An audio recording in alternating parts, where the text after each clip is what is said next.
And all of a sudden, our relationship feels like crap, our home feels like crap, our happiness feels like crap, our job feels like crap. And we're now like shitting on these lives that we've already created.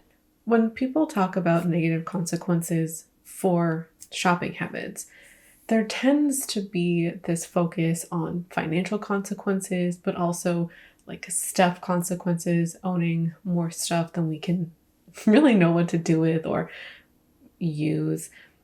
And maybe having like so much stuff that it affects, your anxiety or your kind of day-to-day living. One thing that isn't talked about nearly as much as it should is how our shopping habits can affect how we feel. Overspending, over-consuming, or shopping in a way that we don't feel desirable, it can make us feel like shit. There are many ways that overspending can affect us on like an emotional level, and I mean in a negative way. Shopping habits can affect our self-esteem, it can affect our opinion of ourselves, our self-worth, it can affect our happiness and many other things too. Today in this video, I'm really going to talk about this concept of how our shopping habits can make us feel shitty, not good. I have 5 things to talk about, and all of those things or all of those topics are varied. But the bottom line for each of them, the reason why I bring them up is because of those negative emotional consequences. So let's talk about them. The first thing I want to talk about is external validation. Consumer culture often promotes the idea that we can buy things in order to enhance our social status, our attractiveness, or our desirability. If I read that, then I can be smarter, or if I do these things, then I can appear more attractive. External validation kind of takes that, but also goes a little bit farther when we rely on the opinions of others or try to do things, buy things, wear things in order to have others perceive us in the way we want them to perceive us. And we want other people to validate our own identities. We want somebody to view us as unique, smart, pretty, talented, or maybe depending on the subgenre, you want somebody to see you as like a real reader or a real makeup wearer. And so there are certain things you might feel like you need to buy in order to be accepted into that subgroup. So it can happen on an individual level when you want somebody in specific to see you as something, or if you want to belong to a subgroup. I remember when I was a little baby scene kid, there are certain ways that you did your hair, did your makeup, you styled your clothes. There was like an aesthetic, and there was totally a lot of gatekeeping at the time. And there was a lot of like, you're a real scene kid if you do this. And so I was personally caught up in adhering to these norms because I wanted like other people, like I wanted to fit in, like I wanted to be a scene kid. And this kind of dynamic can play out not just in a subgroup, but maybe between like parent and child or siblings or in romantic relationships. And one of the reasons why we go to external validation is to have somebody else validate our identity for us. So we could be insecure about something, maybe our beauty or intelligence. And so we gain security when other people see us as such. And it can be a hard thing to tune out, like your own insecurities or how you feel. But if we don't, we let society tell us, or a specific genre of people tell us, when we're beautiful, when we're smart, when we're pretty, when we're a real reader, instead of just doing whatever the hell you want and letting you decide for yourself what those things are. So we need to be more explicit about the links of external validation to shopping, but also in feeling like shit. We can spend so much money trying to get the validation of other people. We can spend beyond our means very quickly to buy things that we're supposed to like or we're supposed to buy. Or, this is how you be a beautiful person. This is what beauty looks like. Or I need to buy these things in order to be a real reader. All of those things happen. And we can feel like shit, or it can affect us on this emotional level negatively when other people don't view us in the way we want them to. You go through all of this hassle and still people don't think you're smart. Still people don't think you're a real reader. This can make you feel like garbage and people don't view you in the way you want them to. And that can be a really tough pill to swallow. And often, I think it's the case that when we do things to have our identities validated by other people, you're either not good enough, like nothing you do will be good enough, or two, you are good enough, but like you've sold a bit of yourself in order to do that. Like you're giving up part of yourself in order to do that. So we're going to move on and talk about identity formation.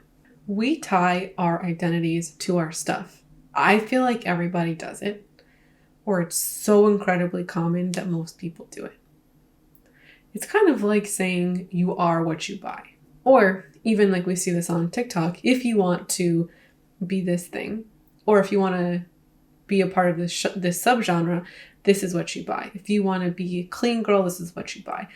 If you want to be, I don't know, dark academia girly, this is what you buy.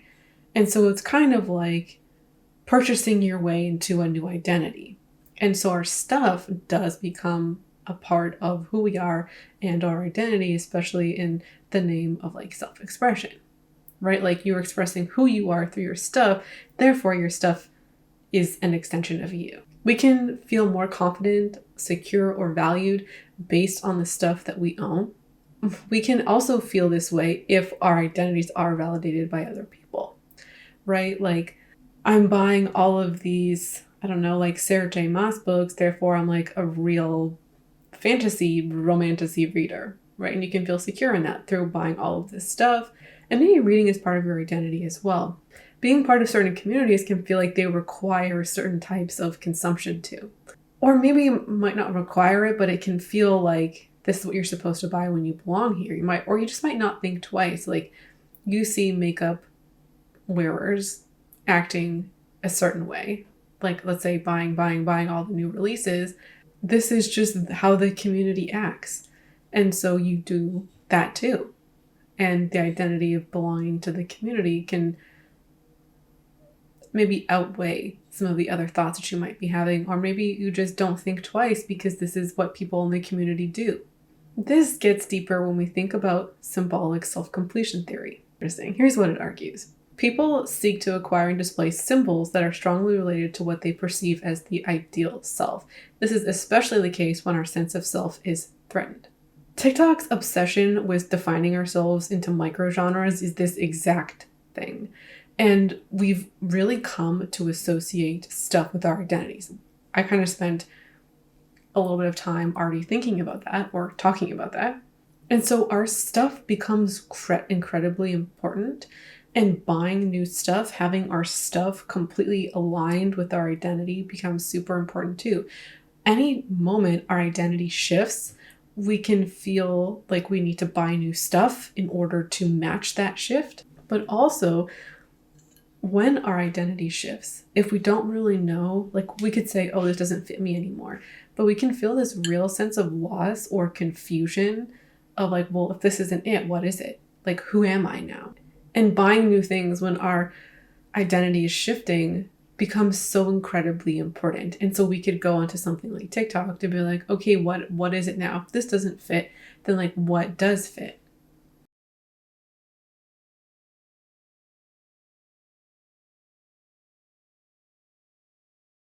Or maybe you stumble across some new kind of, I don't know, identity or like subgenre while you're scrolling through TikTok or YouTube. And then you realize, oh my gosh, that is me. This can apply to so many facets of our lives. Like the hobbies that we have, from makeup to crocheting to reading, maybe sports that we play. And it can also feel like a super big sense of loss when that thing doesn't fit you anymore, or that thing doesn't apply to you anymore. And then you also have like all of this stuff associated with that hobby or that part of you. And it's like, well, what the hell do I do with it now? What do I do with all this stuff now? Braun and Wickland argue that there is a compensatory relationship between a person's security and certain kinds of conspicuous consumption, but that these relations cannot exist without individuals' perceived incompleteness and commitment to the identity in question. Personal identity can become intertwined with consumer culture, emphasizing individualism through the acquisition of unique products or experiences that differentiate one's identity from others. Lastly, individuals' tendency to externalize their concerns about their lives by acquiring symbol objects that reinforce and improve their self-definitions. In terms of goods/objects as individual status symbols, greater emphasis is placed on tangible material objects as they can be recognized and understood as status symbols by a wider audience that are intangible and abstract ideas. Okay, editing Shauna is back in full force. I was not happy with how I addressed these quotes in this video, so I'm back. The quote number 1, the Braun and Wickland quote. This one is really saying that in order to find security in your purchases, you have to already believe in your deficiency in that area, or the insecurity. They say perceived incompleteness. So you find security because that item completes you, and then you get security through that thing. So you need to buy into this incompleteness, but also the concept that you can purchase identity and purchase security. That's kind of what this whole topic really surrounds. The second quote about individualism, I think, is so potent in 2023. People try to find who they are through their stuff, or believe that their stuff tells who they are, and that they can be an individual, they can be a unique person through their unique blend of stuff. And also I'm different from you because I have this unique blend of stuff. And that also goes back into this idea that we can purchase our identities. The last point wraps up both of those ideas and, goes a little further too. So instead of having this abstract idea, right, of intelligence, people go to stuff to symbolize their intelligence and also to communicate this to others. And these kinds of things is status symbols, but also more than a status symbol. I feel a symbol of that thing, a symbol of my intelligence, are these particular books that I read, or this book that I read in my field. Depending on what niche we're talking about, there'll be different symbols. And the first part of that sentence about externalizing your concerns means that people go to stuff as a way to navigate their concerns, but also fix them. It goes back to this concept of fixing yourself with stuff that I'm going to talk about in the video now. This last quote really talks about this doubling down. When you have a problem in your life, people can go to stuff in order to fix it. First and foremost, that stuff can't fix our problems. We've also kind of been taught that you can buy your way into solving your problems. You can buy your way into a new identity or even happiness. And we can become different people by buying new stuff too. We're taught that over and over again. You can develop this pattern of you see something wrong with yourself or something is going wrong in your life and you buy stuff in order to solve your problems. Not only can this lead to overspending, overconsumption, but it can lead to this unfulfilling habit where you never actually solve the problems because you're not going to be happier or fix any perceived inadequacies by buying new stuff. If you actually want to change something about who you are, you have to do it internally. And sometimes there isn't anything wrong with who you are. We can maybe feel helpless or trapped and we need some kind of answer to a solution, and the quickest way to get there is by buying something. So this can affect our self-esteem and our happiness in a few ways. One we've already talked about, which is this pressure to define yourself and constantly buying new identities, and also feeling lost when when something doesn't fit us. Number two, your happiness can be dictated by stuff, in essence. Like, you've so thoroughly consumed your way into an identity or have tied your identity with stuff that the way to secure your identity is through stuff. You feel secure when you have purchased this whole aesthetic. Let's say it's like a clean minimalist girl identity, right? You have your minimalist sweaters, your clean girl makeup. You have this like set of items that you've purchased that is your identity. And your happiness relies on that. I don't really see this as a great thing because it's like a shallow idea of a person. It's this shallow idea of like existence. And it also kind of like, it means that you are your stuff, but you're so much more than that. You're not just the sweater that you're wearing or the lipstick that you're wearing. You're all of this stuff inside of your head and your heart that somehow become less than the other things. And there's so many other ways you could define yourself if you wanted to, or other things that you could cultivate, but they become secondary. All of this can lead to this obsession with cultivating our identity and making sure it's alive and well. Spending all the time and energy on it. We could be thinking of other stuff, doing other stuff, and we're not. We're not cultivating who we are on the inside, or things that make us happy, or doing things that make us happy, because we're so caught up in this external identity. And then the last thing is trying to fix ourselves with stuff that we also talked about. In my opinion, this one here, the tying of our identity to our stuff, is so potent and so it's so real that we truly can sink so much money into it because we see it as so important, and it feels so important too. I don't love this idea of like my stuff defining me. Next up is comparative consumption. This one is probably like the most well known on the list, one that I've talked about on this channel before, but it is so incredibly easy to fall into this trap, and it can really make us feel like garbage. And this is really when we are comparing what we have to what other people have, but it doesn't just stop there. It could be comparing our lives, our jobs, maybe who we think people are with ourselves. It can create this sense of inadequacy and inferiority that can really get deep down and affect our self-worth and our self-esteem. This in particular can fuel us to buying stuff to make up for the things that we don't have. This isn't necessarily jealousy per se, but we can be so focused on what other people have, we don't take time to appreciate what we have, and we continue to buy stuff. When this happens to you, it can be a really mentally tough place to be in. The stuff-oriented compare and despair, I think, is what we're most familiar with seeing or maybe experiencing when, let's say, we see something on somebody else, let's say a sweater, and you really love that sweater. You're like, oh my gosh, it's beautiful, gorgeous. And it's not just this like, oh, I want it. What can happen is all of your clothes feel like garbage now. You're like, my clothes aren't this, so my clothes aren't good enough.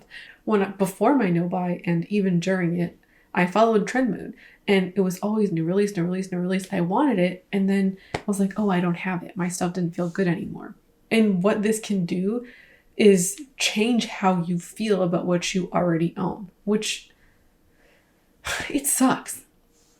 But this can go to a whole other level when we start comparing people's lives to our own. When we start comparing people's homes, what we perceive as like good relationships or a better life, they're happier, they have a better job, they make more money. And all of a sudden, our relationship feels like crap, our home feels like crap, our happiness feels like crap, our job feels like crap. And we're now like shitting on these lives that we've already created. Maybe following people on Instagram, maybe we're a little bit more self-aware when this happens with stuff.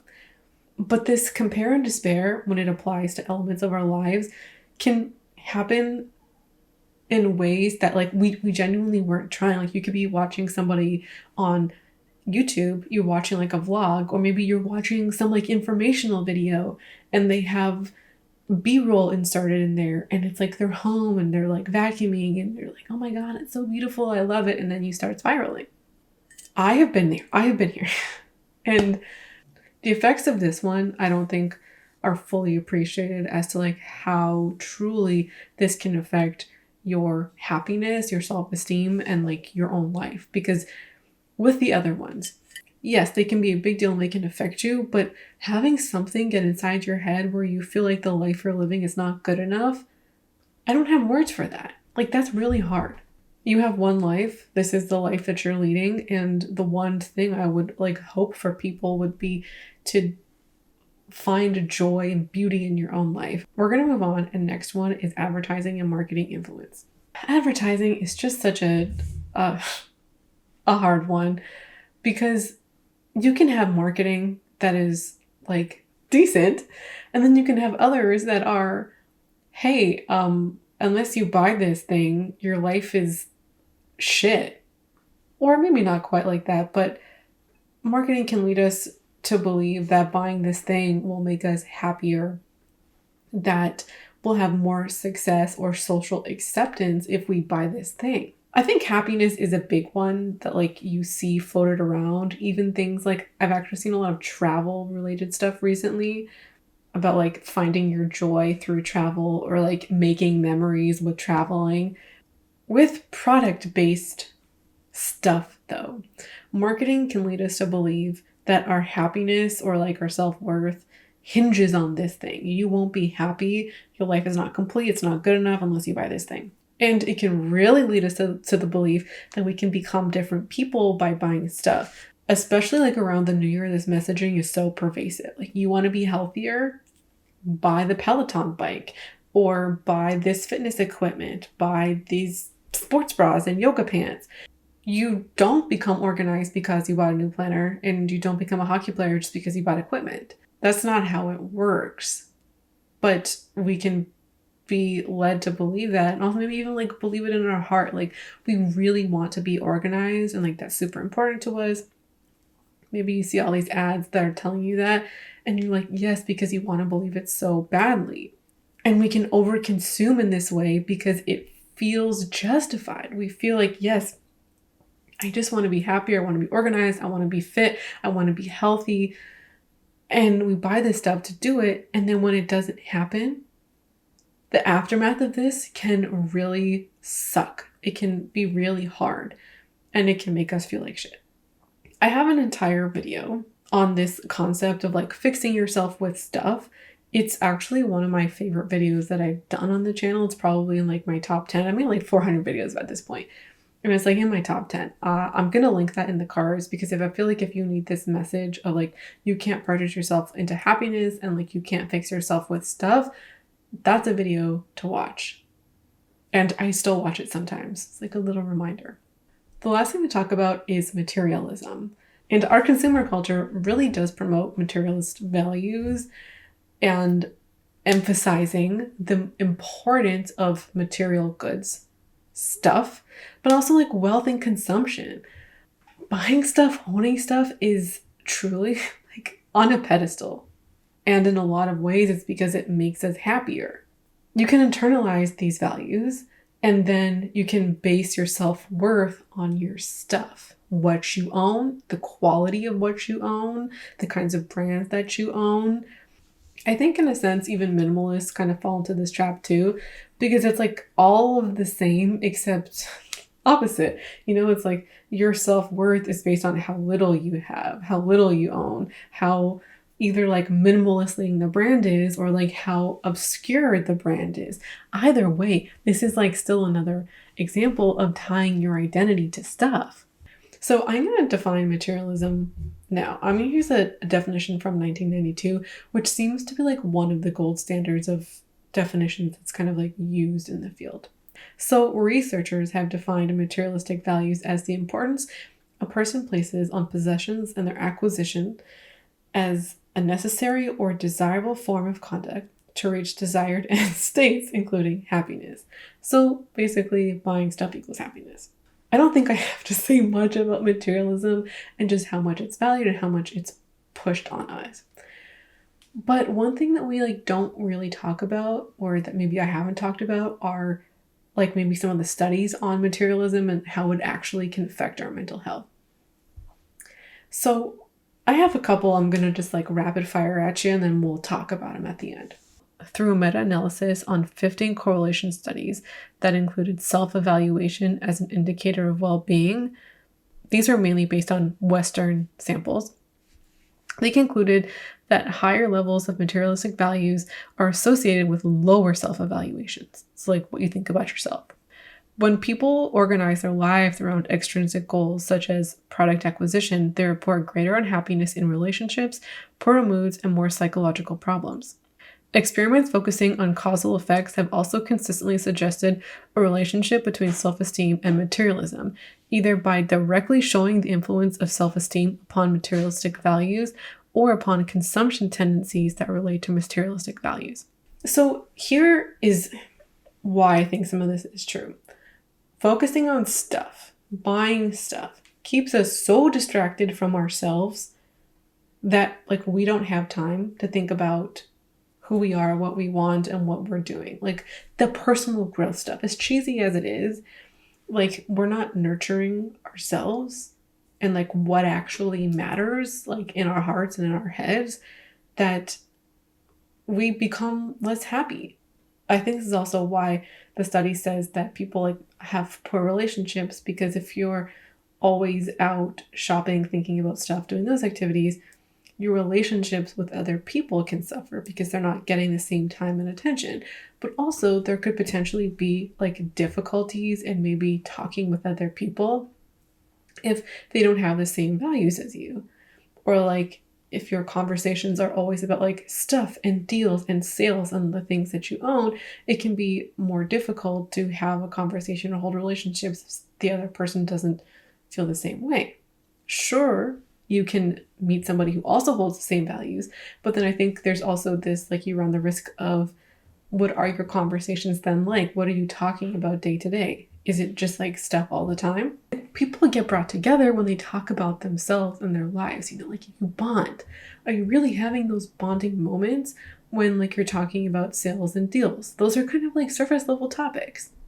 When I was in the midst of my worst shopping behavior, I didn't want to call myself materialistic.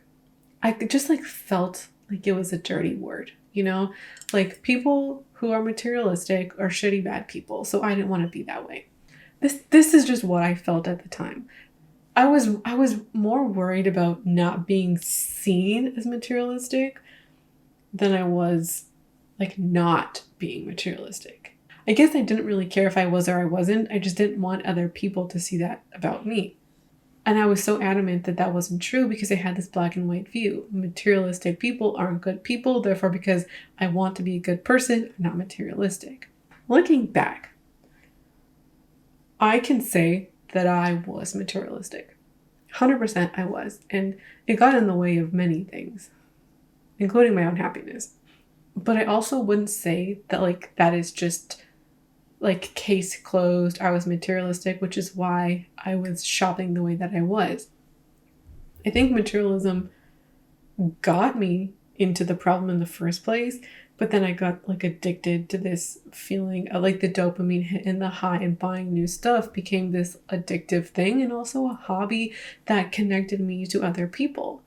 And honestly, all of this shopping made me feel good for a while, or in fleeting moments, I should say. But that was probably the only good thing about my past shopping habits. I was distracted all the time. I was always thinking about stuff, buying stuff, watching videos about stuff. I was anxious about getting new stuff and hiding it from other people. Honestly, so many days, the high point of my day was getting something new in the mail, which to me now is kind of sad. I was spending away all of my money, and it was truly stuff became the center of my life. I would say 2021 is when I really started to reevaluate my life. And I think there's a lot of reasons why that happened at that particular time, but a really large contributing factor was that stuff was basically gone from my life. My shopping was gone from my life. And it was also my coping mechanism. I didn't have this thing there anymore. And with it gone, I was able to really see myself and my life for what it was. I do think it's okay to want stuff and be excited about stuff, but when stuff becomes the center of your life, that's when you have a problem, both financially, but also I think emotionally too. The last thing before we wrap up, I guess like my concluding thoughts, is that knowing that I was spending all of my money in the way that I was, right? That my money was basically being thrown down the toilet, that made me feel pretty garbage. My life was so revolved around stuff. Just knowing that made me feel pretty garbage. I mean, it did create impetus to change it, which is great. Glad I'm here. But it wasn't great knowing that. Or, like saying that I'm not going to shop like that anymore and then continuing to do so, continuing to break promises to myself. That didn't feel good either. I feel like there's so much we could say even about like coping mechanisms and emotional spending and using those things like hit yourself where it really hurts. I'm going to wrap up the video here. I truly would love to hear your thoughts on this topic and any experiences you would like to share. If you would like this video, give it a thumbs up and subscribe for more Vlogmas content. Thanks for watching, and I hope to see you again around here soon. Bye.